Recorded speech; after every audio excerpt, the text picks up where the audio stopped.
Alors, on va commencer. On est une petite vingtaine là, au total. Donc, ce que je vais faire, donc là, normalement, l'enregistrement est OK, c'est bon? Très bien. Donc, bienvenue pour les gens qui viennent d'arriver. Aujourd'hui, on va faire une suite d'un des webinaires qu'on a fait au mois de août 2025. Donc, c'est une suite en fait à ce webinaire-là sur les aires protégées ultramarines, comment mobiliser les données climatiques pour la gestion et l'adaptation de ces aires protégées. Euh, je vais, si la transition veut bien fonctionner, donc j'ai pas bien l'impression d'ailleurs. Hop, est-ce que ça marchait? Voilà. Je vais passer dans un premier temps à présenter les personnes qui sont là aujourd'hui, qui vont intervenir lors de cette présentation. Donc on aura Clotilde Dubois, que je laisse te présenter. Oui, bonjour à tous. Donc Clotilde Dubois. Donc je suis ingénieure d'études sur le changement climatique pour l'outre-mer et je suis basée à La Réunion dans l'océan Indien et on est aussi en charge de Mayotte sur les questions de changement climatique aussi. Voilà. Et je suis Et, à Météo France. Peut-être que je l'ai pas bien dit. Voilà, je travaille à Météo France. et ensuite, on a Marine. Oui, bonjour à toutes et tous. Donc Marine Bresto, ingénieure d'études, donc un petit peu comme Clotilde. Moi, je suis basée en Guyane et donc je travaille un petit peu aussi sur les Antilles, mais j'ai un homologue en Martinique et donc voilà, Météo France aussi. Et du coup, moi-même, qui serai l'animateur de ce webinaire-là. Donc, moi, je suis Kevin Opie, je suis chargé d'études climat aux réserves naturelles de France. Et notamment, j'accompagne certaines réserves d'outre-mer dans la réalisation de NatureAdapt, que je vais vous expliquer juste avant les présentations, on va dire, techniques. Voilà. Hop.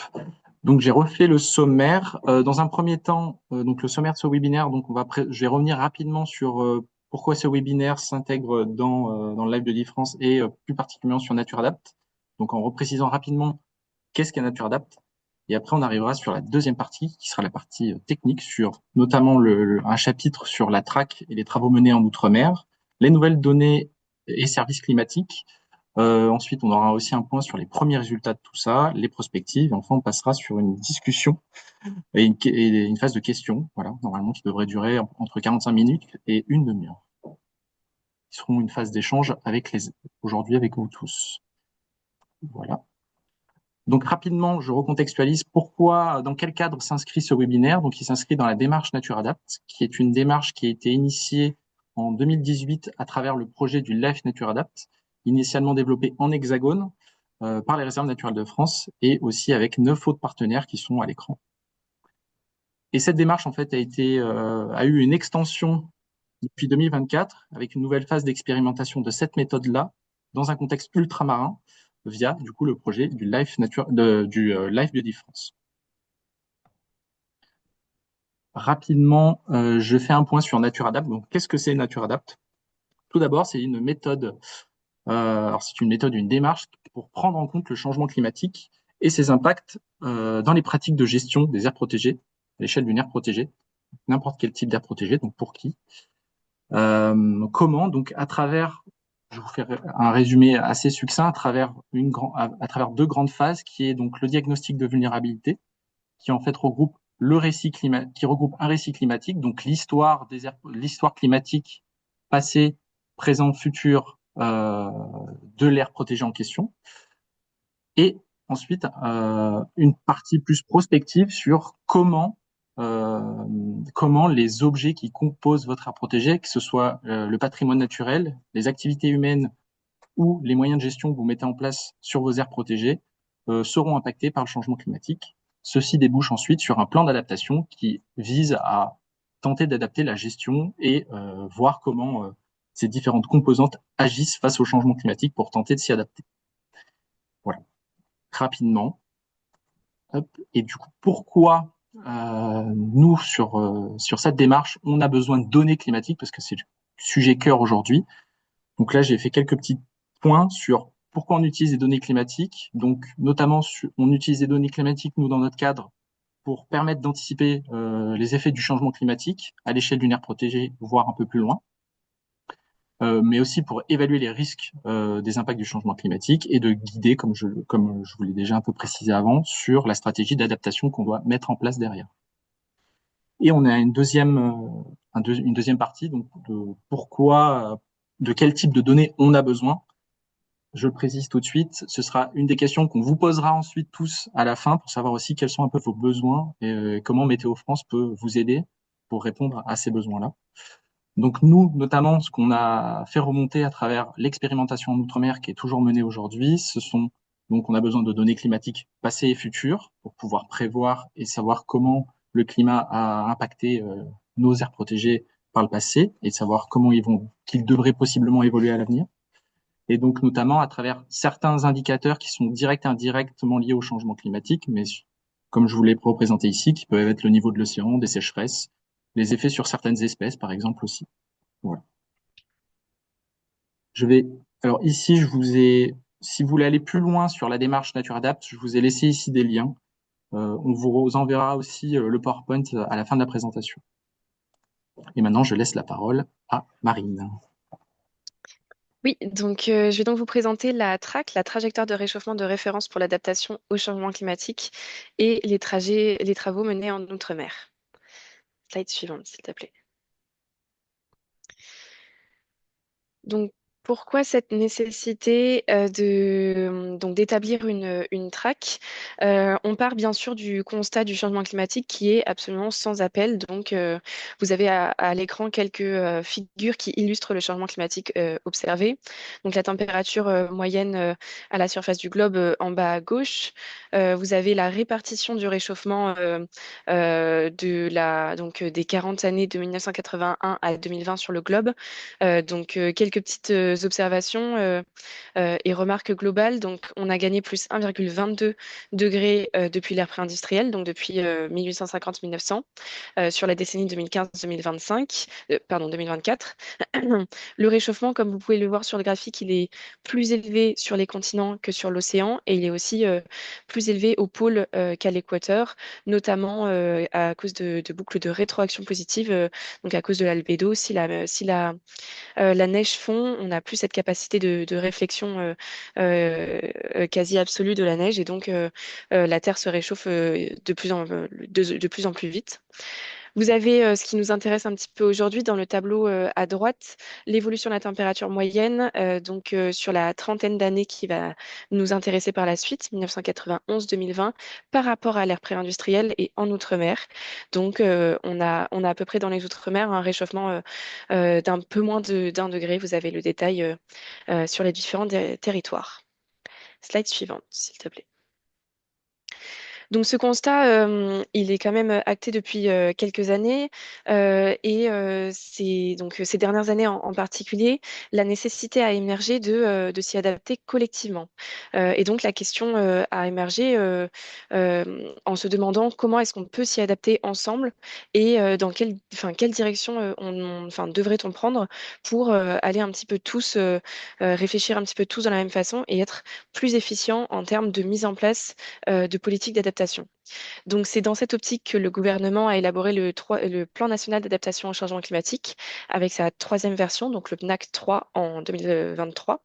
La TRAC, donc ce que je vais vous présenter juste après, a été ensuite inscrite en début d'année au Code de l'environnement. Donc, c'est un acte supplémentaire qui marque l'importance, le côté essentiel et la nécessité de cette trajectoire commune.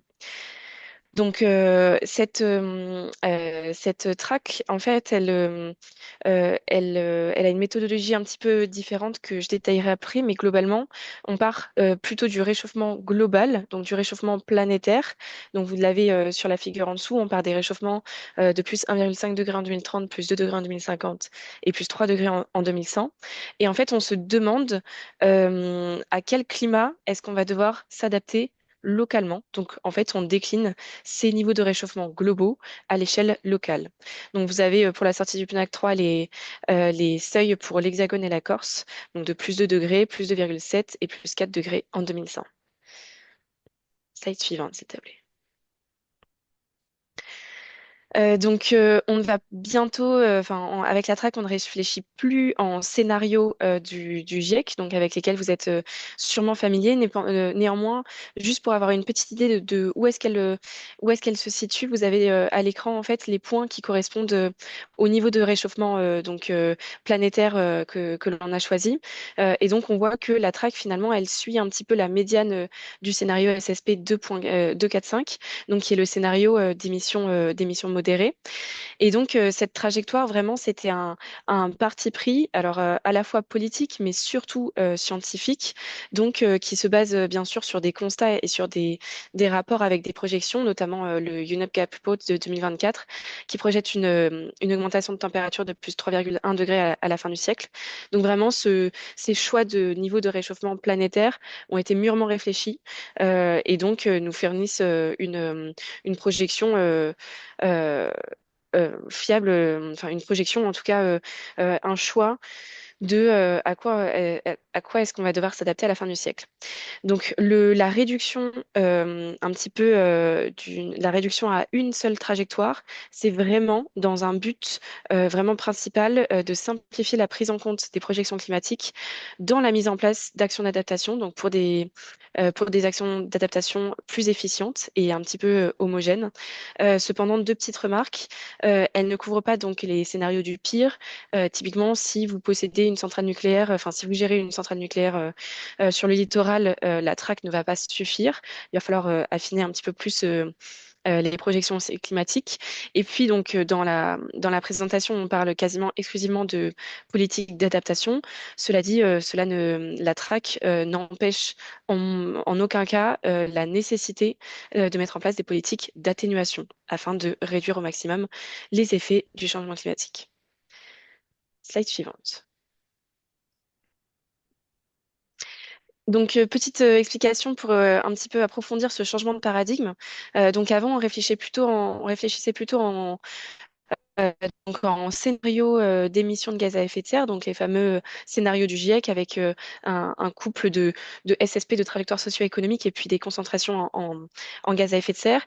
Et donc, on avait une évolution de la température, comme vous pouvez le voir sur la figure de gauche, pardon, très différente entre des scénarios à émissions faibles jusqu'à des scénarios à émissions fortes. Slide suivante. On avait donc des impacts du changement climatique qui pouvaient complètement varier et même avoir des conséquences assez contraires entre le milieu de siècle, donc vous voyez la colonne de gauche, la fin de siècle, la colonne de droite, et donc la première ligne, c'est les émissions faibles, la seconde, c'est les émissions fortes. Ça, ce sont bien sûr les conséquences en température, mais vous pouvez imaginer que les conséquences en précipitation, elles sont encore plus erratiques. Maintenant, avec la traque, slide suivante. Maintenant, avec la track, on réfléchit vraiment d'une manière complètement différente, donc par niveau de réchauffement planétaire. Donc, on part d'hypothèses, on fait des hypothèses très fortes. On part du postulat que les impacts du changement climatique dépendent quasiment exclusivement du niveau de réchauffement global atteint et au contraire dépendent peu de la trajectoire pour l'atteindre, donc un petit peu du scénario, dépendent peu aussi de la date à laquelle il est atteint. Donc, on considère que ça dépend peu de l'horizon temporel. En somme, on s'occupe plus de ce à quoi on va devoir s'adapter plutôt que comment est-ce qu'on va y arriver exactement et quand. Et donc, slide suivante. L'idée, c'est bien sûr de décliner ces niveaux de réchauffement planétaire à l'échelle des Outre-mer, donc de les détailler, de les décliner aux trois horizons TRAC. Slide suivante. Nous avons donc les résultats suivants qui sont affichés sur la petite frise en bas à droite. Ces résultats, ils sont issus du projet Socle Outre-mer qui s'est terminé l'année dernière et qui perdure quand même cette année puisqu'il reste encore un petit peu de travail.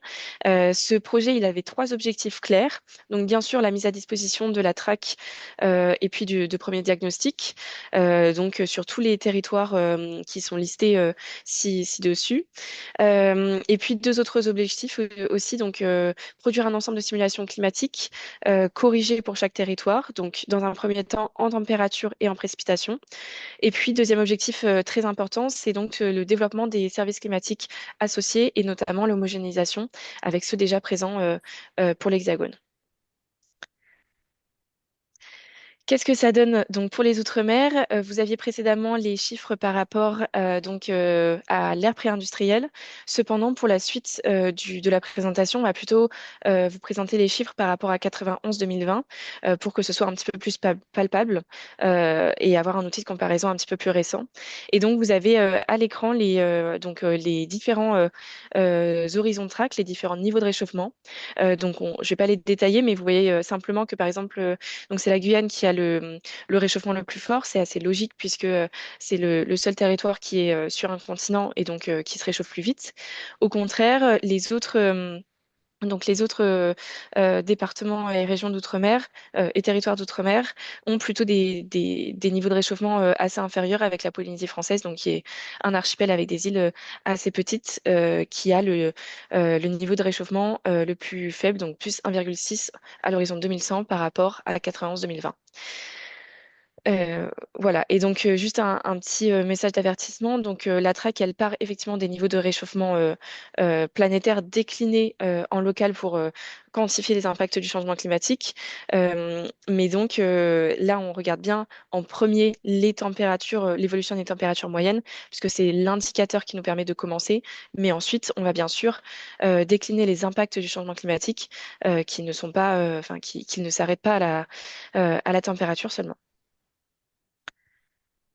Slide suivante. Quelques outils de langage pour la suite de la présentation. En climat futur, on réfléchit majoritairement et principalement en anomalies plutôt qu'en données brutes. Donc, c'est quand même effectivement comme on est dans le monde du modèle et que le modèle n'est pas parfait, on n'est pas, enfin, la référence n'est pas parfaite et donc on préfère réfléchir en termes de variation par rapport à cette référence plutôt qu'en données brutes. Comme je l'ai dit tout à l'heure, on va vous présenter les résultats par rapport à un climat récent plutôt que par rapport à l'ère pré-industrielle. Donc, tous les résultats suivants seront présentés par rapport à la trentaine d'années 91-2020. Et puis, un dernier mot par rapport aux incertitudes. Donc, c'est très important, surtout vous qui allez manipuler les données climatiques. Donc, les données en climat futur sont quand même assez complexes, assez conséquentes à manipuler. Et donc, il s'agit de ne pas diffuser une information qui manquerait de robustesse. Et pour cela, on vous présente les médianes. Donc, 50% des valeurs sont comprises en dessous de la médiane, 50% au-dessus. Les valeurs dans les tableaux en encadré, ce sera en premier le quantile 10 et le quantile 90, c'est-à-dire que 80% des valeurs de l'ensemble multimodèle, de l'ensemble des simulations qu'on va vous présenter, sont comprises dans cet intervalle. Et donc, on va vous parler uniquement, on valide uniquement les résultats où 80% des valeurs de l'ensemble sont d'accord, c'est-à-dire qu'on va vous présenter les évolutions seulement quand, en gros, 80% des valeurs vont dans le dit sens de l'évolution. Ce sera un petit peu plus clair sur les cartes, mais c'est pour poser les bases. Quelques petites descriptions, je ne vais pas rentrer dans le détail, mais en tout cas des modèles de climat qui ont été sélectionnés. Il faut savoir que donc le projet Socle Outre-mer a mobilisé énormément de personnes au sein de Météo France, puisqu'il y avait pas mal d'étapes dans le projet. Et une des premières étapes était bien sûr de rassembler les modèles qui existaient déjà et ensuite de les évaluer. Donc vous avez pour chaque zone concernés par le projet Socle. Voilà les programmes, les modèles qui ont été présélectionnés et puis ensuite ceux qui ont été retenus, donc ceux avec des croix. Donc vous voyez que vraiment le nombre de modèles est assez variable en fonction du territoire retenu. Si je me trompe pas, donc il y a l'intervalle, c'est la Guyane qui a le moins de modèles avec 10 modèles et puis la Nouvelle-Calédonie qui a une quarantaine de modèles retenus. Slide suivante. Donc, quand on parle de modèles de climat, on a en fait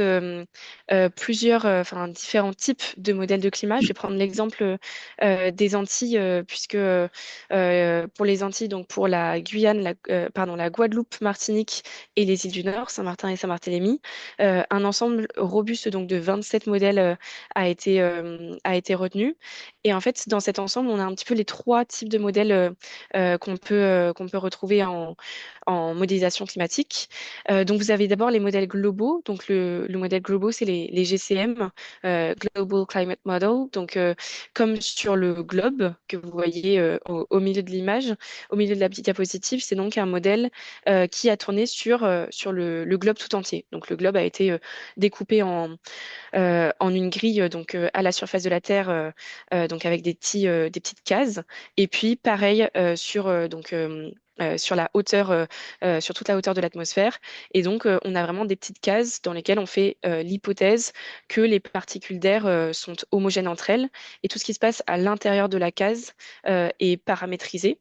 Et donc le modèle en fait c'est ce qui va euh, enfin, anticiper les changements et les interactions de case à case, très globalement. Sauf que bien sûr, les modèles de climat globaux, s'ils tournent sur le globe tout entier, ils vont avoir une résolution assez grossière, donc entre 50 km pour les modèles globaux les plus précis, jusqu'à 200-300 km. Et donc, si on veut étudier le climat à une échelle beaucoup plus fine, on va regarder donc des modèles de climat régionaux. Donc ça, ce sont les RCM. Donc c'est la seconde étape. C'est la petite figure en bas. Et donc en fait, on va sélectionner une zone. Étant donné que la zone va être plus petite que celle du globe, on va avoir une résolution qui va être moins grossière, généralement entre 12 et 20 km. Et donc, en fait, c'est le même principe, on va faire tourner le modèle, mais sur une zone plus restreinte. Et ensuite, aux frontières, ce qu'on va dire, on va le forcer, on va lui donner à manger en données d'entrée les modèles d'un modèle de climat global. Et puis, si on veut descendre à une échelle encore plus fine, on va zoomer encore plus. Donc là, c'est la troisième image. C'est le CPRCM, donc le modèle climatique à haute résolution qui résout la convection, donc Convection Permitting Regional Climate Model. Et donc là, on va descendre à une échelle beaucoup, beaucoup, beaucoup, beaucoup plus fine. Et donc, c'est l'image donc là, c'est l'illustration de notre modèle à Météo France qui s'appelle Arome Climat et qui a une résolution de 2,5 km, donc sur toute la zone Antilles. Et donc, la plus-value, bien sûr, du projet Stock L'Outre-mer, c'est donc, non, enfin, c'est la production de nouvelles simulations, mais aussi donc, la correction globale des simulations qui auront été retenues. Donc, on a des simulations jusqu'à l'horizon TRAC 2100 et donc, surtout, des données qui sont spatialisées sur une grille de 2,5 km de côté, que ce soit donc des modèles de climat à une résolution native de 2,5 km de côté, ou des modèles de climat globaux qui ont en fait été descendus d'échelle et ensuite corrigés pour arriver à cette grille homogène de 2,5 km de côté. Voilà, donc ça c'est un petit peu ce que ça donne. Alors la figure fait un petit peu peur, mais en tout cas ça liste donc tous les modèles qui ont été retenus donc pour la simulation des Antilles. Et en fait, pour chaque modèle, on a cherché donc le niveau de réchauffement local. Donc pour les Antilles et on a quantifié les impacts, c'est-à-dire qu'on a pris ce qu'on appelle l'année pivot, c'est l'année à laquelle le réchauffement de l'horizon de TRAC 2030 a été atteint, le niveau de réchauffement de l'horizon TRAC 2050, de l'horizon TRAC 2100. Et en fait, on a pris les 10 années avant et les 9 années après pour avoir une fenêtre. Et c'est sur cette fenêtre qu'ont été calculés les impacts du changement climatique pour chaque horizon TRAC. Slide suivante. Donc, ce qui va vous intéresser, c'est sûrement les nouveaux services climatiques en Outre-mer, donc les nouveaux portails que je vais vous présenter juste après. Donc, premier portail, c'est l'outil Climadiac Commune. Climadiac Commune, il se veut vraiment grand public. Il est extrêmement facile d'utilisation. Ce que vous avez à faire, c'est renseigner le code postal ou le nom de votre commune. Donc, vous voyez l'encart en haut à droite. Là, c'est l'encart pour la ville de Fort-de-France. Vous sélectionnez ensuite votre horizon temporel, 2030, 2050 ou 2100. Et vous avez ensuite pour donc, toutes les communes d'outre-mer la déclinaison de 14 indicateurs sectoriels, c'est-à-dire que ce ne sont pas les mêmes. voilà, les mêmes seuils pour toutes les outre-mer. Donc, par exemple, le nombre de jours très chauds, c'est pas le même seuil pour la Réunion ou pour la Guyane, par exemple. Donc, vous avez la déclinaison de 14 indicateurs donc, qui se basent sur les températures et les précipitations. Et puis, vous avez aussi l'augmentation du niveau de la mer qui a été réalisée par le BRGM. Et puis aussi des indicateurs qui sont déjà sectoriels avec donc des indicateurs sur la santé ou sur l'agriculture. Et donc l'objectif vraiment de Climadia Commune, c'est de vulgariser le message du changement climatique à l'échelle de sa commune. Il faut savoir que derrière Climadia Commune, en fait, on a pris un seul point. Donc le point souvent le plus proche du bourg, et donc vraiment pour avoir un message très très facile à interpréter en termes de changement climatique. Le second portail qui va sûrement plus vous intéresser, slide suivante. C'est donc le portail Drias. Donc Drias, c'est le futur du climat. Drias, il se découpe en trois sections. La section accompagnement. Donc là, c'est vraiment un espace très descriptif qui donc a un peu pour public cible le grand public et un petit peu les décideurs. On va rentrer ensuite un petit peu plus en détail avec l'espace découverte, puisqu'on va avoir des cartes interactives d'indicateurs spécifiques déjà. Et donc là, on élargit un petit peu le public cible. On peut aussi s'adresser aux entreprises, peut-être à vous-même. Et puis l'espace un petit peu plus spécialisé pour les experts, c'est l'espace données et produits. Et donc là, on peut télécharger soit les données brutes, donc de température et de précipitation, données brutes, mais données corrigées, mais simplement elles ne sont pas retravaillées derrière sous forme d'indicateurs, ou on peut télécharger directement ces indicateurs, c'est-à-dire le nombre de jours très chauds, etc. Et donc là, il faut travailler les données. Donc on va plutôt s'adresser aux opérateurs scientifiques d'État, aux bureaux d'études ou de R&D. Un petit zoom sur chacune des sections. Donc vous avez à l'écran une capture d'écran donc de l'espace accompagnement. Il y a vraiment, c'est très complet et surtout c'est décliné sur tous les outre-mer du projet dorénavant.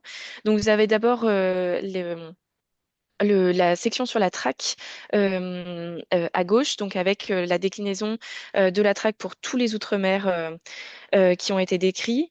Et puis, donc, la description des simulations sur alors, l'extrême gauche. Et puis, sur l'extrême droite, vous avez vraiment les diagnostics régionaux. Donc là, c'est vraiment l'analyse du changement climatique passé et futur dans chacun des outre-mer est couvert par le projet Socle Outre-mer. Donc, c'est un petit peu un résumé de ce qu'on vous présente aujourd'hui.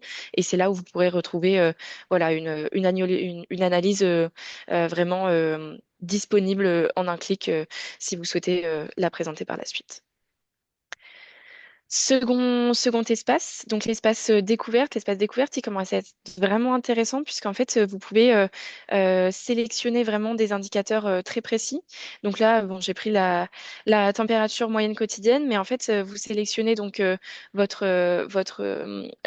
région, votre indicateur. Soit ça peut être la température voilà, moyenne quotidienne, soit c'est des indicateurs déjà un petit peu plus travaillés. Vous choisissez ensuite vos horizons temporels. Vous choisissez ce que vous voulez regarder, si c'est voilà, le dixième centile, la médiane, le 90e centile, etc. On vous conseille dans tous les cas de regarder la médiane si vous ne regardez qu'une seule chose. Et puis ensuite, donc, vous avez les petites icônes qui s'affichent. Donc comme sur la droite.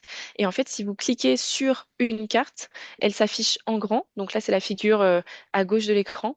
Elle s'affiche en grand et lorsque vous survolez la carte avec votre souris, vous avez la valeur du point de grille le plus proche. Donc vous avez déjà une information spatialisée très très facilement. Dernière section, donc c'est l'espace données et produits. Donc là, vous allez pouvoir télécharger les simulations et aussi les données de référence. Donc vous pouvez le faire vous pouvez le faire par paramètre. Donc là, si tu es d'accord, Kevin, je vais prendre la main juste pour faire une, euh, une petite démonstration très très rapide et puis ensuite on pourra un petit peu plus revenir dessus si vous avez des questions. Alors, je t'ai envoyé une demande.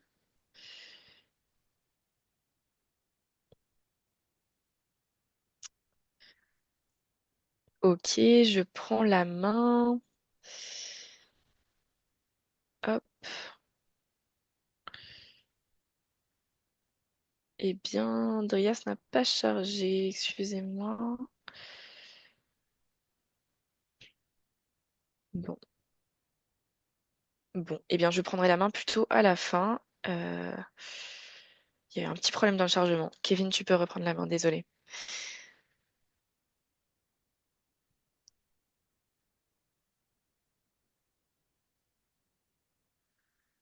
Bon, il y a quand même quelques captures d'écran qui vont illustrer le propos. Alors, un premier point déjà qui est très important, l'espace données et produits, il n'est accessible seulement, enfin, qu'avec un compte qui est complètement gratuit, mais il faut se le créer d'abord. Et donc, pour chacun des territoires, alors pour les territoires des Antilles et de la Polynésie française, il n'y a pas encore ces deux sous-catégories. Mais donc, pour la Guyane, vous avez la sous-section indicateurs sur la Guyane et la sous-section données de projection sur la Guyane. Donc, quand on clique sur données de projection sur la Guyane, slide suivante, s'il te plaît, vous allez avoir en fait une possibilité de télécharger après la sélection de plusieurs paramètres. Slide suivante. Bon, j'ai juste un tout petit souci. Hop,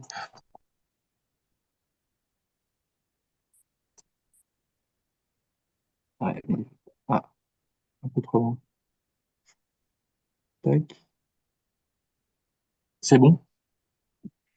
Donc, sur la slide, vous pouvez effectivement choisir donc différents choix possibles. Soit vous choisissez un modèle enfin un ou plusieurs modèles et un ou plusieurs niveaux de réchauffement.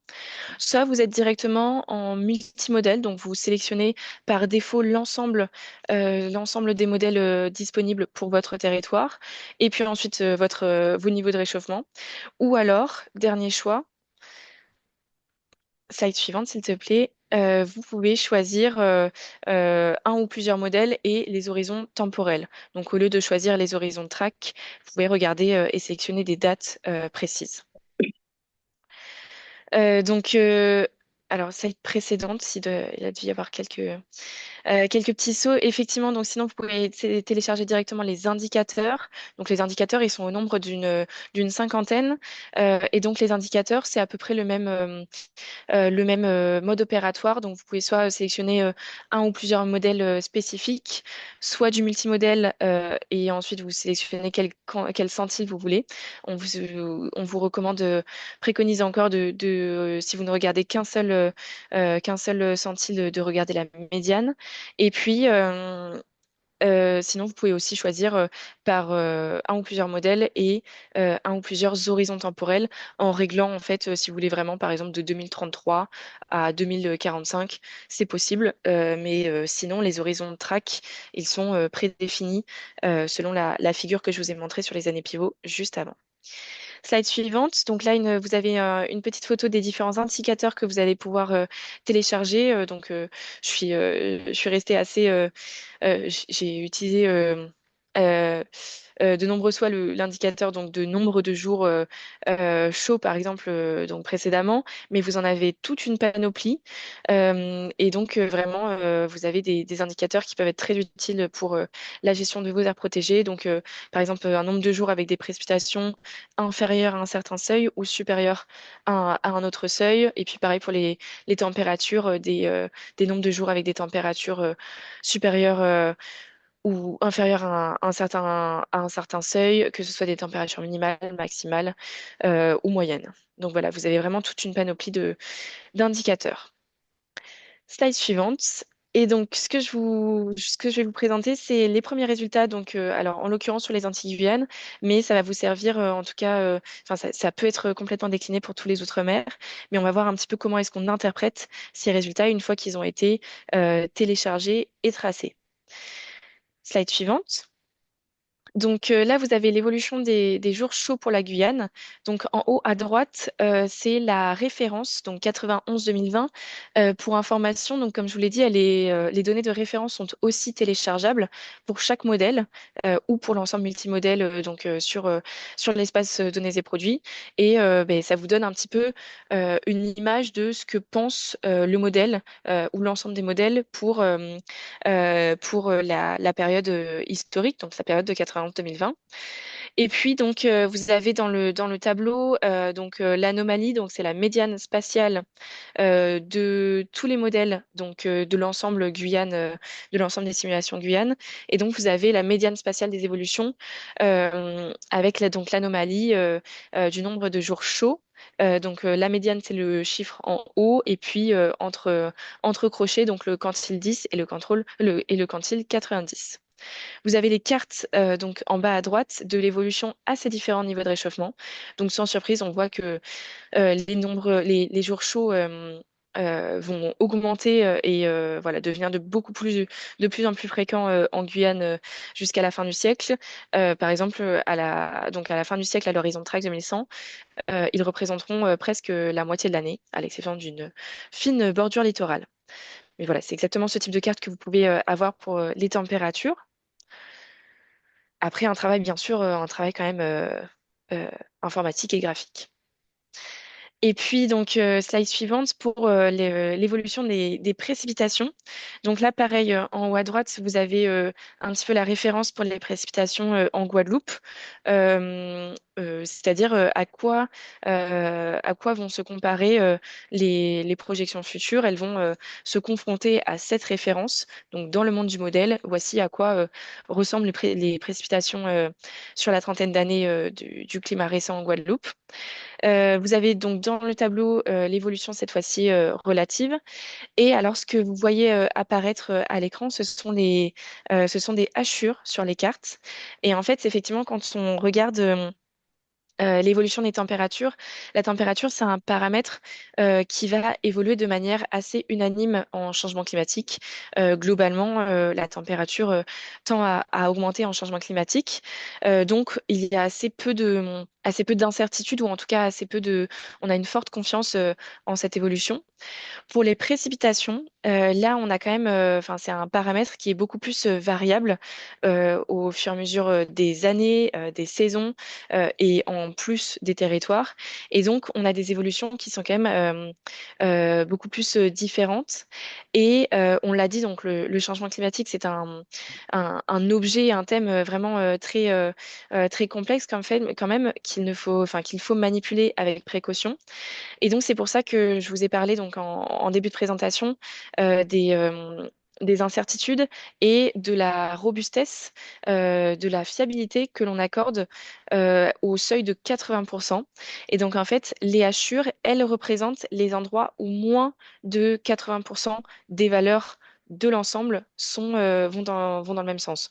En gros, les zones hachurées ne peuvent pas être interprétées avec une confiance suffisante puisque donc en fait sur chaque pixel par exemple de la zone hachurée, on ne va pas avoir 8 modèles, enfin on va pas avoir 80% des modèles qui vont être d'accord.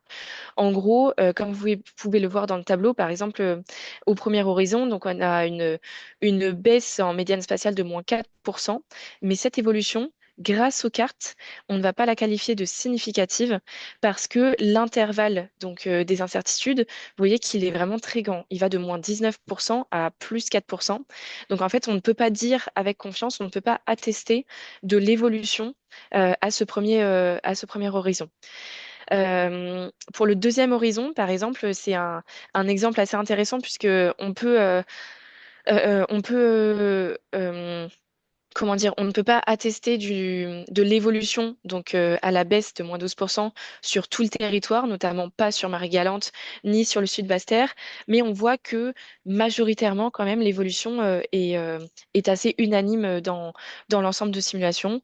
Donc on peut quand même un petit peu valider cette évolution à la baisse, cette tendance à la baisse de moins 12%. Et troisième type d'exemple, donc à l'horizon 2100, là, il n'y a plus aucune hachure. Ça veut dire que l'évolution, la tendance à la baisse de moins 19%, elle est unanime. On lui accorde une confiance suffisante pour attester et vraiment, en l'occurrence pour Météo France, de diffuser, voilà, de valider cette tendance à la baisse de moins 19%. Mais donc, c'est vraiment très important, surtout vous qui allez manipuler ces données, de bien valider les chiffres que vous diffusez, puisque ce n'est pas seulement en traçant ou en calculant un chiffre, donc typiquement le moins 4% du premier horizon, que vous pouvez vraiment attester que vous pouvez un petit peu le diffuser comme ça sans aucune vérification derrière. Il faut bien tracer les cartes et donc tracer les cartes ou bien sûr faire d'autres tests statistiques, mais il faut être sûr que la grande majorité des modèles vont dans ce sens. C'est pour ça aussi, c'est bien sûr pour ça qu'on regarde un ensemble de modèles. euh, Puisque ben, si on n'avait qu'un modèle, forcément, il serait significatif au regard de cet ensemble constitué par un seul modèle. Mais c'est bien pour ça qu'on sélectionne, enfin qu'on regarde un ensemble de modèles qui ont été présélectionnés, préévalués, prévalidés en amont, puisque on a vraiment une robustesse. On se dit que bon, si vraiment sur 10 modèles, 8 modèles vont dans le même sens, là, on atteste, on valide cette tendance. Slide suivante, s'il te plaît. Premier résultat sur l'océan Indien. Donc pareil, on va décliner quelques petits résultats sur Mayotte et sur la Réunion. Donc l'évolution des jours chauds. Vous avez la carte donc de la référence sur la trentaine d'années 91-2020 en haut à droite. Donc vous voyez que c'est la côte ouest qui chauffe un petit peu, mais bon, pas beaucoup. Et donc, sur les trois cartes en bas à droite, vous ne voyez aucune hachure. Donc là, vous pouvez un petit peu diffuser le message qui est dans le tableau. Donc, vous voyez que les jours chauds tendent à augmenter et à devenir de plus en plus fréquents sur l'archipel, notamment finalement sur la côte. Et donc, ils s'étendent à une grande partie, une grande majorité de l'archipel et on gagne la moitié de jours chauds d'ici à la fin du siècle à Mayotte. Dernier résultat, slide suivante donc sur les précipitations, cette fois-ci en saison sèche à La Réunion. Donc vous voyez la référence qui est en haut à droite, donc en climat passé récent. Vous avez vraiment un gradient un petit peu entre l'est et l'ouest en termes de précipitations sur l'île, donc avec une côte au vent, une côte est qui est beaucoup plus arrosée et une côte sous le vent, donc la côte ouest qui est beaucoup plus sèche, donc avec un gradient quand même assez important entre les deux extrémités de l'île.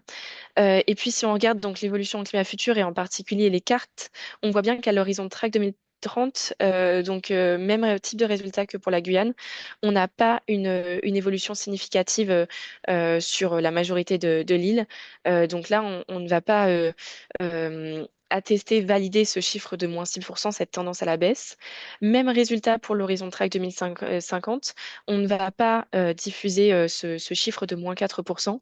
Par contre, à l'horizon track 2100, on voit que l'écrasante majorité de l'île n'est pas concernée par des hachures, c'est-à-dire que 80% de l'ensemble est d'accord sur le signe de l'évolution sur quasiment tout le territoire. Et donc là, on peut communiquer sur cette tendance à la baisse de moins 17% des précipitations en saison sèche à La Réunion à l'horizon track 2100. Slide suivante, s'il te plaît. C'en est fini pour les résultats. En tout cas, n'hésitez pas pour les questions. On va juste pour vous présenter quelques perspectives qu'apportent ces nouvelles données. Euh, donc d'abord des perspectives bien sûr de valorisation. En tout cas, à Météo France, on est en charge de la communication de ces résultats, de la production de supports qui mettront un petit peu en valeur ces résultats, notamment au grand public. Et puis bien sûr, étant donné que la TRAC est inscrite au Code de l'environnement donc depuis janvier 2026. euh, Son utilisation est rendue obligatoire par la loi. Et donc, on va s'occuper ensuite, Clotilde pourra vous en parler un petit peu plus, d'accompagner donc bien sûr tous les instituts, alors notamment publics, dans la mise à jour des politiques d'adaptation, typiquement la mise à jour du schéma d'aménagement régional, ou alors quiconque par exemple pourrait voudrait un petit peu décliner un plan communal d'adaptation au changement climatique. C'est les données TRAC qui doivent être prises en compte et donc on va pouvoir les accompagner dans cette démarche. Et puis, je finirai sur la diapositive des perspectives sectorielles. Ces simulations à haute résolution spatialisées ouvrent de nombreuses portes pour les études sectorielles. C'est vraiment les études où on va mêler le climat à des secteurs vraiment très, très divers. Donc, par exemple, pour la ressource en eau, on va s'intéresser aux périodes de sécheresse, à l'évolution, à l'évolution des saisons, à quoi vont ressembler les saisons dans le futur, à l'avenir pour nos différents territoires. On va pouvoir regarder, faire des approches par bassin versant, c'est-à-dire regarder vraiment, par exemple, à l'échelle des bassins, des fleuves en Guyane, comment est-ce que les précipitations vont évoluer. Pour le secteur de l'agriculture, donc on va pouvoir regarder vraiment comment vont évoluer les cultures. Est-ce que certaines, par exemple, vont être amenées à disparaître ou à apparaître en changement climatique. Par rapport à ce secteur, il est important de noter donc un Climadiag agriculture, donc c'est un Climadiag commune, mais vraiment spécialisé agriculture avec de nombreux indicateurs agriculture va sortir à la fin du second semestre 2026, surtout pour la Réunion et puis pour les autres outre-mer, les versions seront plus amendées et alimenté plutôt en 2027. Et ce nouveau portail, il sera alimenté aussi par la production de données en humidité, en vent et en rayonnement qui seront corrigés et qui vont donc consolider le socle de simulation déjà corrigé en température et en précipitation. Donc on aura à la fin de l'année 5 paramètres que vous pourrez regarder et télécharger, donc température, précipitation, humidité, vent et rayonnement. Avec ces nouveaux jeux de données corrigés, on va pouvoir s'intéresser au secteur de la santé, s'intéresser à la qualité de l'air, notamment avec les brumes de poussière d'origine saharienne, aux maladies vectorielles et à l'hyperthermie. Donc la quantification de la chaleur ressentie, notamment avec les jeux d'humidité et de vent. Le secteur de l'énergie pourra être un petit peu plus approfondi avec donc l'étude, l'analyse du potentiel éolien et photovoltaïque. Le secteur de l'aménagement, donc avec par exemple la révision du SAR, les cartes de trait de côte. Et puis je finis par ce qui vous intéresse sûrement le plus, donc en termes de biodiversité, avec ces 5 paramètres corrigés, vous pourrez avoir une étude, vous pourrez avoir des données à une résolution de 2,5 km de l'évolution de ces paramètres. Et donc, ça peut être complètement décliné. Et on espère que vous nous donnerez des pistes juste après. Donc, pour regarder notamment le devenir de certaines espèces, de la forêt, l'évolution des feux de végétation aussi, un enjeu assez important sur nos territoires. Et puis vraiment une panoplie d'études sectorielles qui deviennent possibles grâce aux nouvelles données donc, du projet Socle Outre-mer. Merci de votre attention. Merci à toi, Marine. Hop. Est-ce que Clotilde, tu veux apporter un autre point spécifique ou on passe directement à la phase de questions? Ah oui, il reste Non, juste non, une, du coup. pardon, Oui, il reste juste une oui. slide avec nos contacts. Donc évidemment pour mettre l'accent sur le fait que donc le projet Socle Outre-mer a été un projet qui a impliqué de nombreuses personnes. Et donc vous avez les contacts des personnes qui sont spécialisées un petit peu sur chaque territoire. En fonction de vos territoires, c'est plus judicieux en tout cas de s'adresser à la personne concernée par votre territoire précisément. Voilà, j'en ai vraiment fini. Merci, Marine. Du coup, on va passer à la seconde phase, qui durera à peu près 25 minutes, une demi-heure en fonction des questions. Est-ce qu'il y en a déjà qui ont des questions? N'hésitez pas à ouvrir vos micros. Sinon, moi, j'ai une liste de questions qu'on m'a posées en aparté. Donc, je pourrais aussi les amender après. N'hésitez pas. Je vois Isabeau qui a son micro ouvert. Oui, il y a un problème de micro. Hop. Sinon, moi, je vais poser la première question. On m'a Alors, demandé. Oui, excuse-moi, Kevin. Alors, Jean-Baptiste Hugo, chargé de projet climat à RNF. J'interviens, alors je suis désolé, je pourrais écouter très rapidement la réponse que vous allez me fournir, mais je compte sur Kevin pour me la refaire en entier si jamais, parce que j'ai un autre webinaire qui commence moi dans 5 minutes. Euh, Ma question, c'est quand vous avez présenté alors notamment le modèle pour la Réunion, vous dites que voilà, pour les certitudes, en tout cas en termes de pluviométrie, etc., on peut commencer à communiquer dessus à partir du modèle donc 2100. Moi, c'est vrai que c'est un peu la difficulté qu'on a, nous, de notre côté, alors avec d'autres organismes sur le territoire français, c'est qu'en fait, on essaie d'éviter la communication directe sur 2100. On essaie plutôt de communiquer à échelle 2030 ou 2050 pour éviter justement de perdre les gens, ou en tout cas d'avoir ce laps de temps qui soit trop conséquent et qui, du coup, n'arriverait pas forcément à, à agréger que ce soit des élus du territoire ou des personnes qui n'auraient pas forcément les connaissances pour. Concernant la Réunion notamment, mais parce que c'est ce que vous nous avez présenté, quelles sont les solutions qu'on peut avoir, nous, de ce côté-là, pour avoir des modèles sur lesquels on puisse se reposer qui soient assez solides pour qu'on puisse donner des idées à échelle 2030-2050, notamment, et sur lesquels on puisse avoir des choses assez précises et sur lesquels vous avez quand même assez de certitude pour qu'on puisse communiquer à ce niveau-là. Tu veux que je réponde peut-être?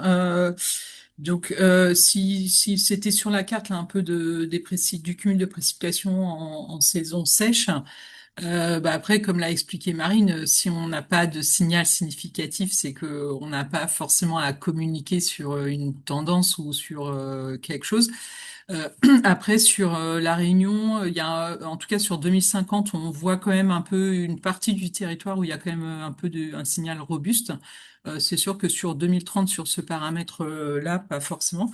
Après, là, on est en train de mettre un peu aussi en place plutôt des indicateurs pour la pluie, en fait, de cumul de précipitations sur des périodes de temps, des indices un peu de sécheresse, etc. Et là, on a peut-être des signaux un petit peu plus prononcés où on pourrait voir plus tôt. Après, s'il n'y a pas de signal, il n'y a pas de signal. C'est pas le cas pour tous les paramètres. Entre autres en température. Et après, c'est pour ça qu'on veut aussi regarder des paramètres, en tout cas pour tout ce qui est biologie, comme des ETP, parce que là justement le facteur température aussi jouera beaucoup sur ce paramètre-là. Voilà, c'est vrai que on peut comprendre la frustration faut voir qu'on est vraiment il y a eu un énorme travail mais qui est aussi collectif hein, voilà à travers tous les outre-mer de le déployer à peu près en même temps. Alors c'est pas tout synchronisé, donc là, on est en train de finir vraiment la première phase d'avoir tous ces paramètres en température et précipitation. Et on commence à avoir les premiers autres paramètres avec l'humidité qui est en train d'arriver à La Réunion. Et donc, on aura d'autres variables qui seront peut-être, voilà, qui pourront peut-être être plus pertinentes peut-être pour vous pour tout ce qui est biologie, écosystème, etc. Mais là, je sais on a des indices de sécheresse qui, je pense, faut que j'en rediscute là, mais qu'on va essayer de communiquer assez prochainement, voilà. Mais après, le Et reste, c'est que la précipitation, il y a énormément de variabilité, donc avoir quelque chose de significatif, ouais. Oui, c'est vrai et qu'on si était je sur un modèle peux, très précis aussi. Donc, si je peux juste compléter, mais Cécile t'a dit, Clotilde, pardon, t'as dit effectivement que en fait pas de signal, enfin le fait qu'il n'y ait pas de signal, c'est une information en soi. Et donc à un moment, effectivement, il faut pas. Enfin, c'est vrai que ça peut être un peu frustrant, mais pas de signal, c'est quand même une information. Et puis justement, avec ces simulations spatialisées, on peut aussi jouer sur mais sur bien sûr, la zone qu'on regarde. Et donc là, forcément, on vous a présenté des résultats un petit peu à l'échelle régionale. Donc à l'échelle régionale, c'est quand même voilà enfin, un grand nombre de points de grille qui ont été pris en compte. Et si vous zoomez notamment sur vos aires protégées, peut-être qu'il y a un petit peu plus de signal. Alors peut-être pas quand même, enfin, zoomer à 2,5 km près, mais en tout cas sur des zones un petit peu plus restreintes. Peut-être que par exemple, il y a des zones où il existe un signal, même s'il n'en existe pas un à l'échelle du territoire entier. Et peut-être un autre point que je veux aussi un peu, c'est on met aussi à disposition des données de référence, en fait, des données passées, en fait, hein, spécialisées avec une vraie chronologie, que ce soit en température, en précipitation, mais on les met aussi à disposition pour la Réunion pour en humidité, rayonnement et vent. Elles sont disponibles. Alors, elles sont pas forcément tous sur le portail, mais moi, je peux les transmettre, hein, qui vont à peu près de 2000 à 2025.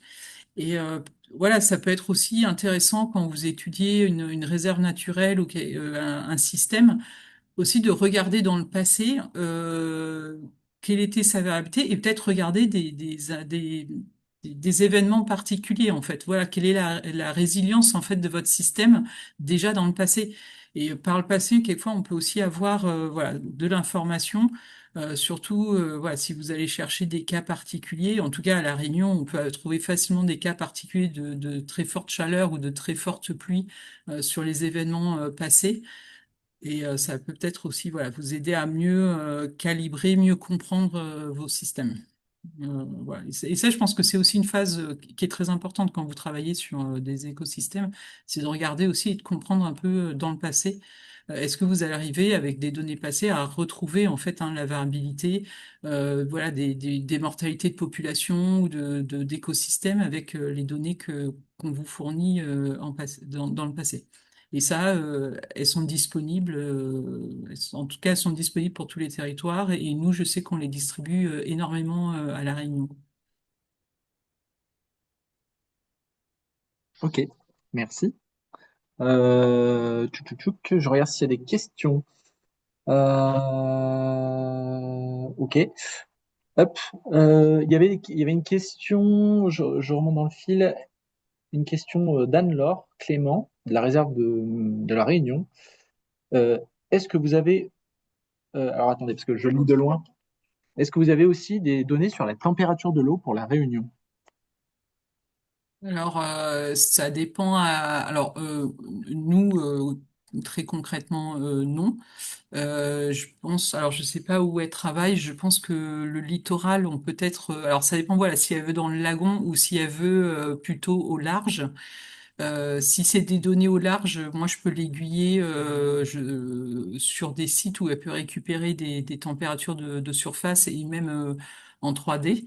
Donc il y a des réanalyses en temps en réel et ou sinon il y a les simulations du GIEC qui sont disponibles. Voilà. Et il y a un effort dans un projet Bridges dans lequel on est, qui est peut-être qu'il y en a qui connaissent, mais voilà, ce ne sera pas des données qui seront disponibles tout de suite. Ok.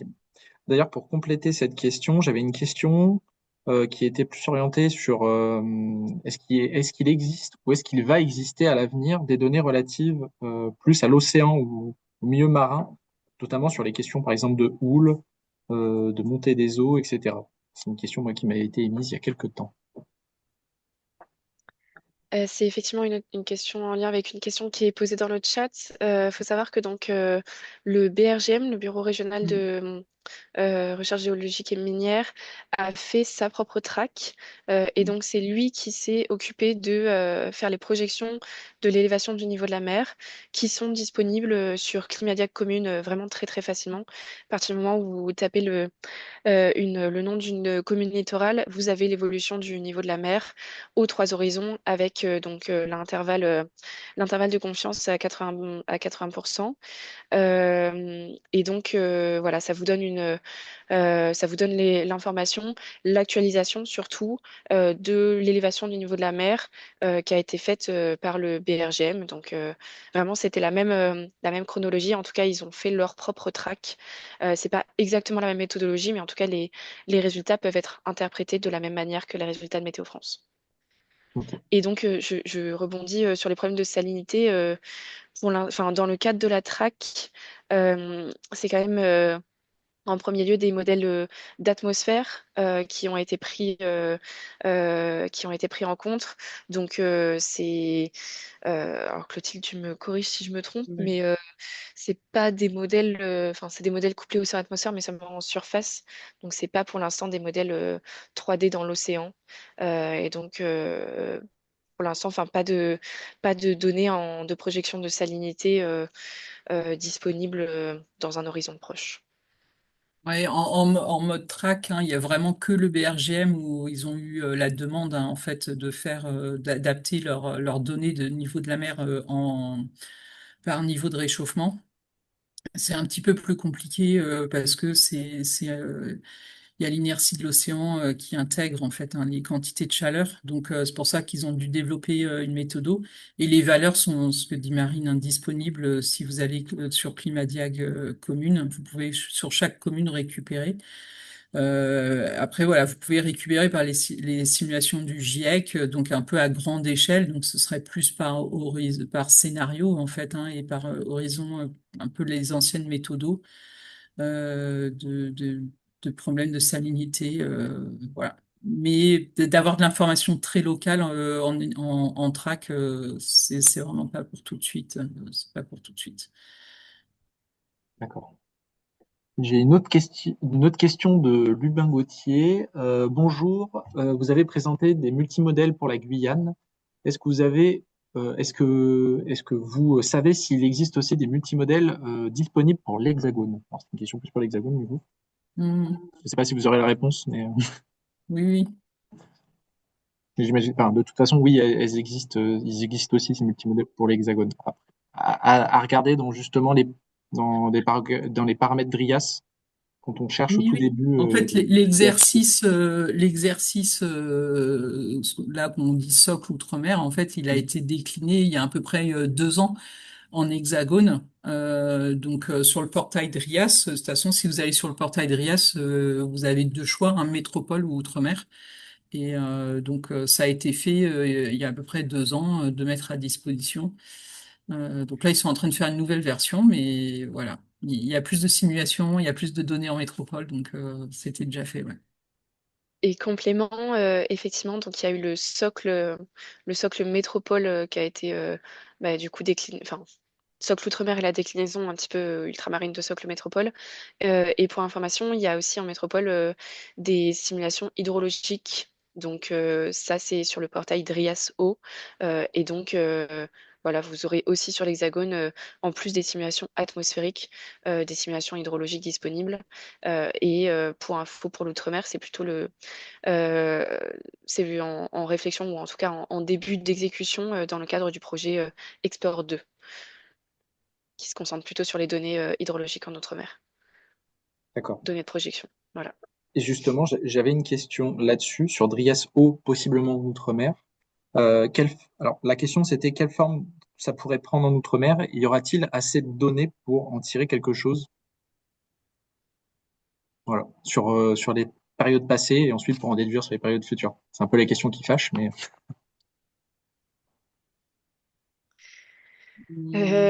Précisément, on va peut-être répondre à deux parce que c'est une question compliquée et en tout cas, on n'a pas, personnellement, j'ai pas beaucoup d'éléments pour répondre. L'hydrologie, c'est quand même un domaine plus complexe qui se base, alors pas uniquement, mais quand même beaucoup sur la précipitation. On l'a vu, les données de projection en précipitation, elles ont quand même une grande incertitude. Alors après, la quantité de données est là très clairement. Donc, il y a des choses de faisables, mais alors, c'est pas nous qui pilotons le projet Export 2, c'est plutôt l'INRAE. Et donc, comment est-ce que ce projet va être décliné, va être diffusé, mis en forme? Est-ce qu'il y aura un DRIAS outre-mer? Ça, personnellement, j'ai pas la réponse. Et par exemple, juste un truc, un point sur la Guyane, donc les données TRAC, donc données de simulation atmosphérique, elles ont tourné bien sûr que sur la Guyane, que sur les territoires du coup guyanais français. Et en l'occurrence, nous on a deux fleuves qui font office de frontières, et donc les fleuves sont transfrontaliers, ils sont à cheval sur Brésil-Guyane et Guyane-Suriname. Et ça pose un problème puisque on a des données de précipitation seulement sur en gros sur la moitié guyanaise de chacun des fleuves. Et en l'occurrence, pour l'étude, enfin les données hydrologiques, il y a une partielle incomplétude des données. Donc, on est en train de réfléchir là, justement, en local avec l'Office de l'eau de Guyane pour pallier ce manque de données et pour produire des nouvelles données sur tous les bassins, l'ensemble des bassins versants. C'est des questions qui se posent moins sur les autres territoires, à ma connaissance, puisque c'est des îles. Et donc, bah, les bassins versants sont uniquement français. Voilà, et nous, à La Réunion, bah, on a un autre problème, c'est qu'on a des bassins versants tout petits et très, très réactifs. Donc, il faut de la donnée horaire. Donc là, toutes les données, je pense que pour le moment, elles sont que en quotidienne. Et donc, nous, on a des bassins versants très, très réactifs et il faut des données horaires corrigées. Et voilà, donc le projet est en train de se monter. Voilà, un peu comme Marine, j'ai quelques pistes, mais on n'a pas encore la vision globale de la méthodo et de ce qui va être implémenté. Ça devrait être, je pense qu'on a raté. En tout cas, nous, on nous a dit que c'était en train qu'il y avait une action qui allait être faite là-dessus, mais on n'a pas encore de date et de méthodo très précise. D'accord. Mm. On a eu une question dans le chat du pôle aménagement. Proposez-vous un tutoriel pas à pas, un guide méthodologique ou des plugins spécifiques pour intégrer et symboliser correctement les données DRIAS sous SIG. Donc, entre parenthèses, c'est QGIS, un logiciel du coup de SIG. Non, Mm. pas de guide méthodo. Enfin, en tout cas, euh, à Météo France, je parle globalement. Clotilde est quand même mieux calée que moi, mais alors, par exemple, enfin, on n'est pas des experts en SIG. On travaille plutôt sous Python. Donc, pour un guide vraiment, un guide un petit peu, voilà, très très facile. Enfin, en tout cas, ça pourrait faire l'objet d'une étude, etc., d'une étude commerciale complémentaire, mais c'est pas disponible immédiatement. D'accord. Mm. Moi, je sais que voilà, si on pose des questions sur plutôt le format NetCDF, Python, des choses comme ça, je peux partager de l'info. Je connais pas QGIS, donc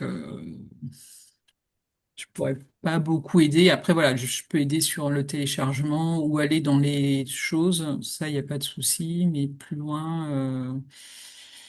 Et je sais pas si ça a été mis en place à Météo de faire plus loin. Ouais. Pour information, il me semble que c'était une université à Lyon, je sais plus laquelle, c'est Lyon 1, je pense, qui avait créé un tutoriel pour extraire les données de DRIAS, essentiellement en hexagone, mais ça marchera pareil pour l'outre-mer, et ensuite pour pouvoir les traiter sous des logiciels tels que QGIS ou ArcGIS. Voilà, ça existe, ils sont disponibles sur le net, faut rechercher un petit peu.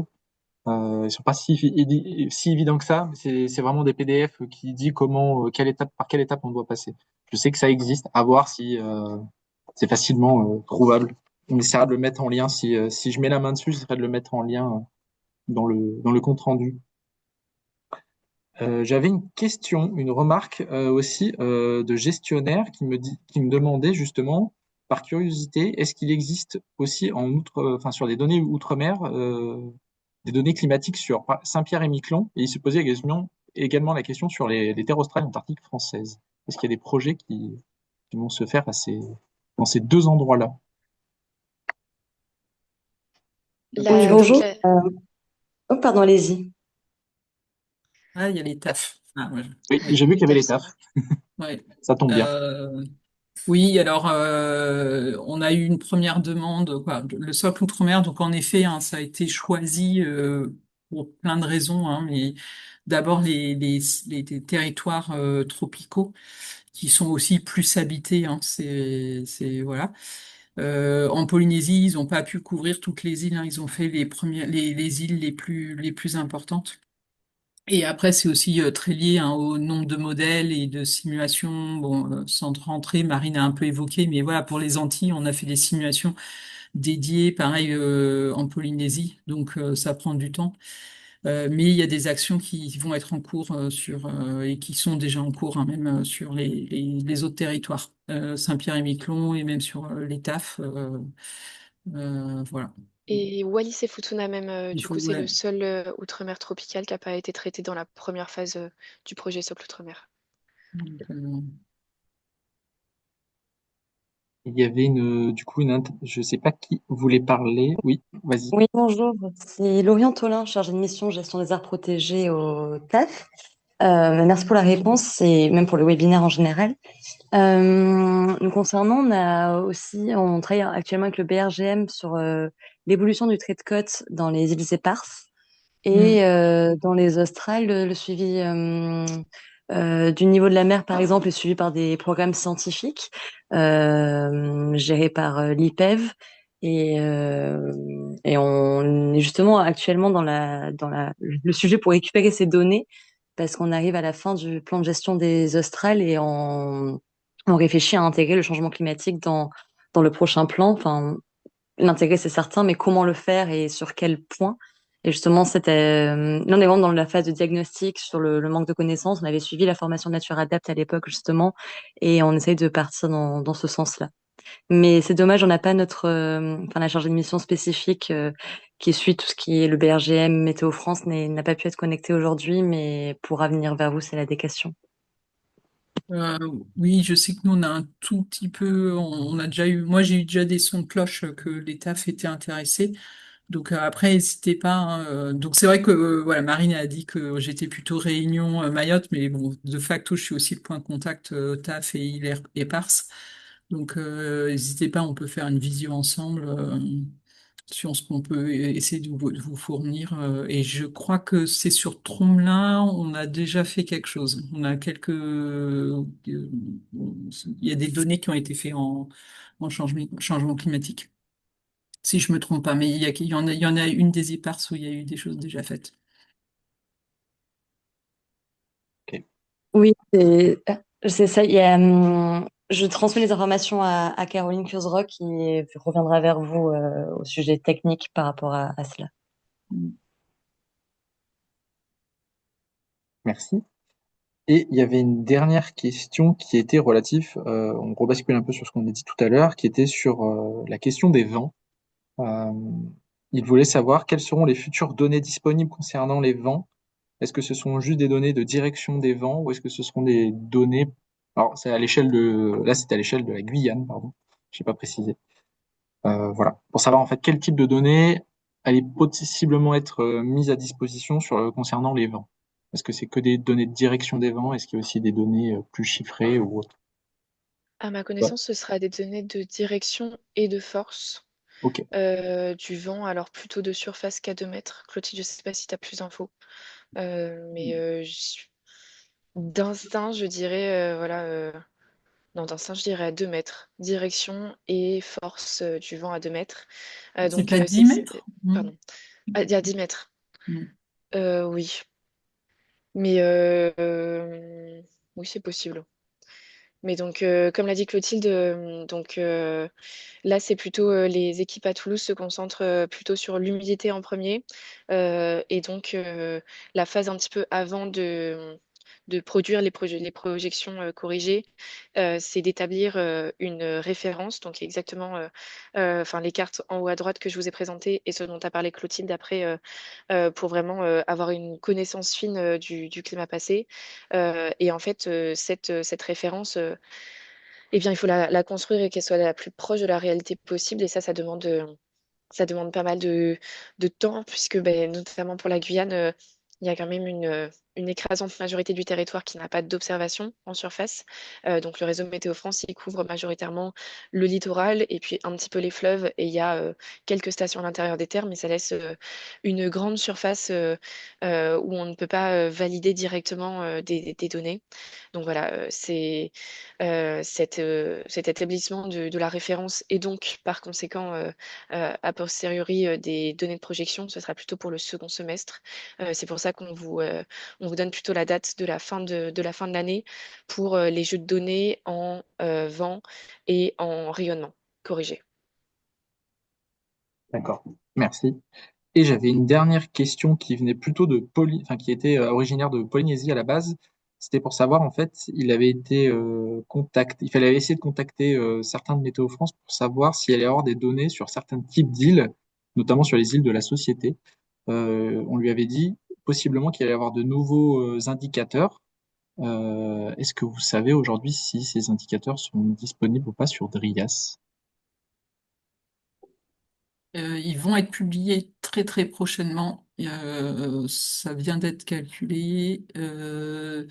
J'ai plus en tête toutes les îles de la société hein, qui ont été faites. Elles sont pas toutes faites. Voilà, mais c'est pour ça qu'on vous a donné les points de contact pour chaque autre territoire. Et il faut vraiment contacter Jérémy Gerbet qui pourra vraiment répondre précisément. D'accord. Et pareil, je complète donc pour les Antilles, effectivement, comme pour la Polynésie, sur Drias, il y a seulement, quand vous cliquez sur chacun des territoires des Antilles, comme pour la Polynésie, il y a seulement, vous pouvez seulement cliquer sur données de projection. Donc là, c'est-à-dire qu'il n'y a pas déjà les indicateurs, il y a seulement les données de température et précipitation corrigées. Donc, ben, même réponse que Clotilde. Enfin, en tout cas, ça va venir incessamment sous peu. Et même chose pour l'espace découverte. Je ne sais plus s'il est déjà disponible pour Mm. le territoire Polynésie et Antilles, voilà. Donc ça devrait venir d'ici au mois prochain, je pense, sans Mm. trop m'avancer.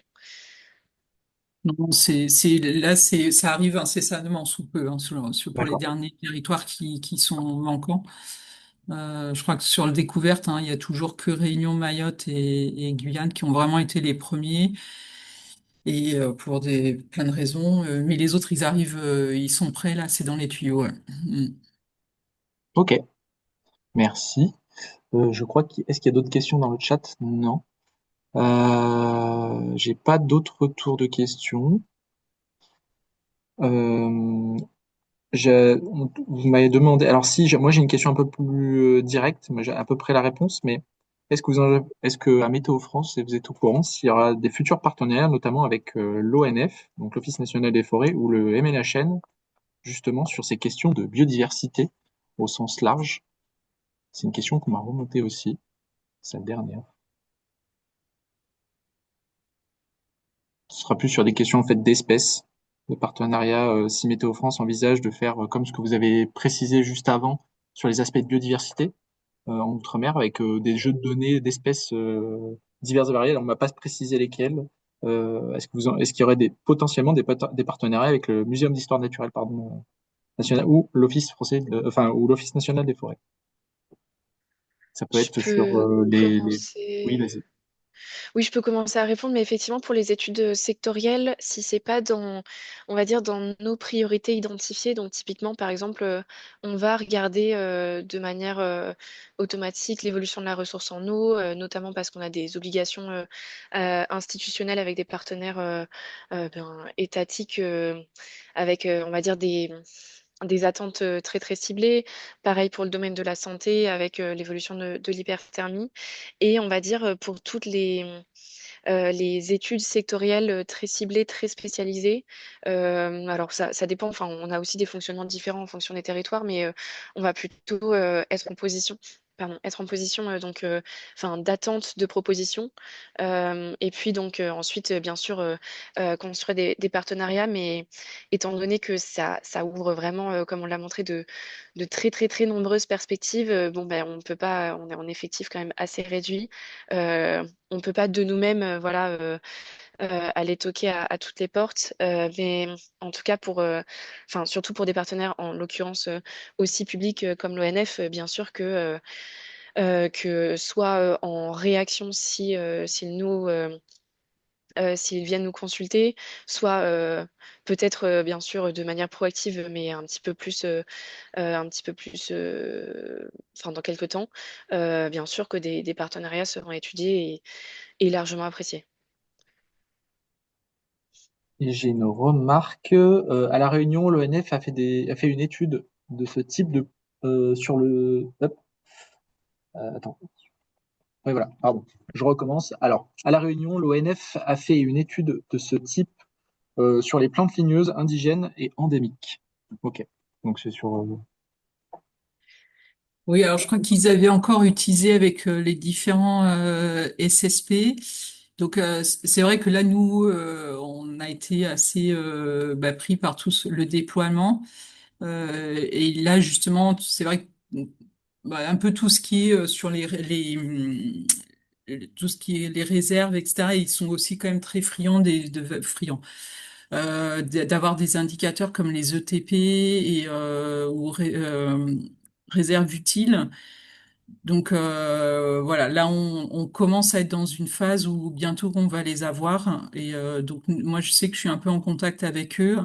Mais voilà, concrètement, dès que j'aurai un peu plus ces indicateurs qui, je pense, leur sont quand même plus pertinents, voilà, de repartager avec eux nos indicateurs, parce que c'est vrai que pour le moment, on a que en température et précipitation, et après les secteurs où on a fait un peu de regarder les plages optimum de croissance, etc.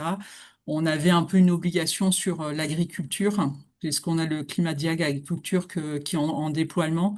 Donc, en fait, les efforts qui ont été mis avec nos collègues qui sont sur les cas sectoriels, ça a été plutôt dans ce sens-là. Mais là, on est en train de calculer les indicateurs de feux de forêt. Et là, on va les avoir, pareil, assez prochainement. Donc, ça, on manquera pas de les partager. Mais après, c'est vrai que nous, si on veut si ils veulent vraiment des indicateurs, faut vraiment nous donner des trucs très très précis, des plages optimum, de température ou de précipitation. Et à ce moment-là, pour nous, c'est beaucoup plus facile d'être réactif en fait. S'il faut qu'on aille chercher toutes les informations derrière, c'est plus dur en fait. Voilà, parce qu'on n'a pas non plus la connaissance, on n'est pas biologiste, on n'est pas voilà, de ces secteurs. Et effectivement, j'abonde complètement dans le sens de Clotilde, parce que enfin, c'est aussi un des objectifs finalement de ce webinaire, c'est d'échanger. Nous, on vous fournit voilà, des données enfin, météo-climatiques, et puis ben, on est complètement preneur de seuil. Si vous êtes intéressé par quelque chose en particulier, ça peut complètement, enfin, peut-être que c'est possible, par exemple, de l'intégrer un petit peu on the go. Je dis n'importe quoi, mais peut-être dans la version de Climat Diag Agriculture, parce que c'est agriculture et forêt. Donc voilà, la biodiversité peut en l'occurrence complètement être prise en compte, enfin complètement ou un petit peu partiellement, mais la question est bien sûr ouverte. Et puis à titre de remarque aussi, alors c'est pas, je sais que, enfin c'est pas l'ONF qui travaille dessus, mais notamment le CIRAD. Le CIRAD, il y a une personne en Atlantique qui utilise justement nos données de la traque pour simuler un petit peu l'évolution de la race bovine et en l'occurrence d'étudier le devenir des buffles. Et donc, par exemple, ils voient que les buffles, eh bien, ils résistent un peu mieux à la chaleur. Et donc, voilà, c'est typiquement le genre d'études sectorielles qui peut être menée en partenariat ou alors en utilisant nos données. Et pour pallier à ça, moi j'avais une question d'un gestionnaire justement qu'on m'a fait part, qui était en référence un peu à ces données-là. Euh, je ne sais pas si vous êtes au fait d'une base de données qui s'appelle Climessence, qui est de l'ONF. Climessence, en fait, c'est une espèce de plateforme qui permet d'évaluer si telle et telle espèce végétale, comment elle devrait évoluer en fonction des différents types de scénarios. Donc, de mémoire, c'était des scénarios encore SSP à l'époque. Mm. Et donc là, en fait, ce qu'elle voulait savoir, c'est si ça allait être envisagé, j'imagine que vous n'aurez pas la réponse comme ça, d'avoir en fait des données qui couplent les données météo. Donc là, ça va être sur des données de sécheresse des sols, de température et d'hygrométrie. donc aussi d'ETP, si c'était envisageable de faire des modèles avec des bases de données telles que Drias sur des espèces qui pourraient être plus ciblées. Alors là, c'était en Guadeloupe, sur des espèces là arborées Guadeloupe. Alors c'est très très précis, c'est très pointu, ce qui me permettrait peut-être plus de rebondir. En gros, ce que cherchent la plupart de ces gestionnaires-là, ce sont des données qui sont possiblement déjà sur Drias, peut-être plus précises sur des aspects, par exemple, de sécheresse des sols, mais peut-être qu'on peut retrouver aussi dans Climadiag Agriculture avec les différentes réserves utiles, etc., d'espèces. Je sais pas si, du coup, là, si c'est clair ce que je suis en train de vous dire, mais Alors, ouais, je l'avais lu il y a très longtemps, quoi, très longtemps. Je savais pas si longtemps que ça, que je suis à La Réunion, le Clim Essence, j'ai un peu oublié. Euh, je... Après, voilà, nous, si on... En fait, c'est toujours un peu la même chose. Si on veut collaborer, il faut... En fait, nous, on a les données météo, on n'a pas forcément les autres.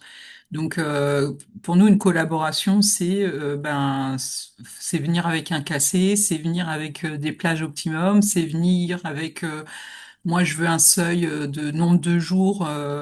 Ben voilà, si au-dessus de 10 jours, j'ai pas de pluie, je suis en phase critique. Voilà. Mais il faut que ce soit très précis, en fait. Si on nous dit, ben moi, je veux de la sécheresse, ben, c'est quoi ta sécheresse, en fait? Une sécheresse pour une forêt, telle forêt ou une autre forêt, c'est pas la même. Euh, un seuil de température, c'est pas la même chose si on parle avec telle espèce ou telle espèce. Donc, en fait, pour nous, c'est un peu ça le nerf de la guerre, je dirais. C'est vraiment que, parce que là, ce qui se passe là avec Climadiag Agriculture, ben, on comprend qu'il y a ci, il y a l'ananas, il y a, peu importe la culture, mais voilà, c'est les plages optimum. Ben, il faut nous que ce soit un peu précis, qu'on nous dise, voilà, c'est tant de jours ou au-dessus de certains seuils, peu importe. Ouais, voilà. Donc, mais après, on serait ravis, voilà, de pouvoir initier des choses. C'est sûr que les échelles de temps, voilà, on n'est quand même pas beaucoup et tant qu'on n'a pas encore corrigé toutes nos données, on est encore quand même là-dedans. En fait, c'est ça aussi qu'il faut voir, c'est quand on est encore en train de corriger nos données et tant qu'on les a pas toutes corrigées avec, voilà, pour l'humidité, tout ça, on est quand même encore limité dans nos actions, quoi. Dans nos actions, dans nos temps de réponse aussi, quoi. Voilà. Et effectivement, alors pour le coup, le collègue antillais, par exemple, avait commencé à faire un petit peu de biblio, notamment sur les questions de cassé, de réserve utile, etc.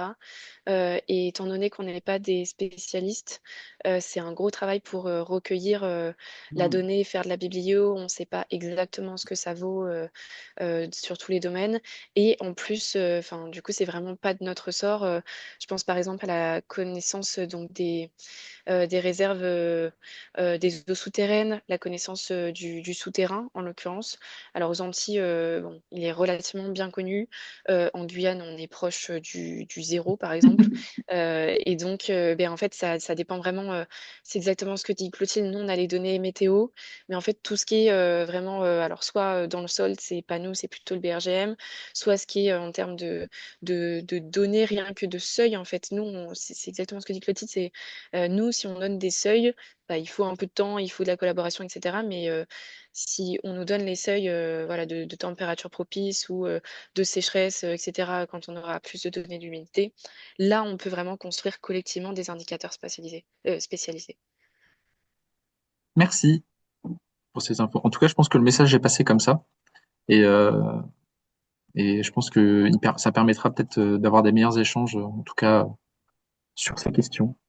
Il est 31, donc je vous propose qu'on arrête là. Il n'y a pas d'autres questions de toute façon sur le chat. En tout cas, on a été nous, très heureux de vous avoir et d'avoir toutes ces sources d'informations, parce que c'était beaucoup de choses qui ont été demandées, en tout cas, de ce retour. N'hésitez pas, du coup, je remets, hop, si j'arrive à retourner en arrière, le PowerPoint, les contacts. Bon, visiblement, ça ne va pas, mais vous aurez les contacts de toute façon, on vous le remettra, et puis le PowerPoint sera disponible en ligne sur la chaîne YouTube, du coup, de la plateforme Nature.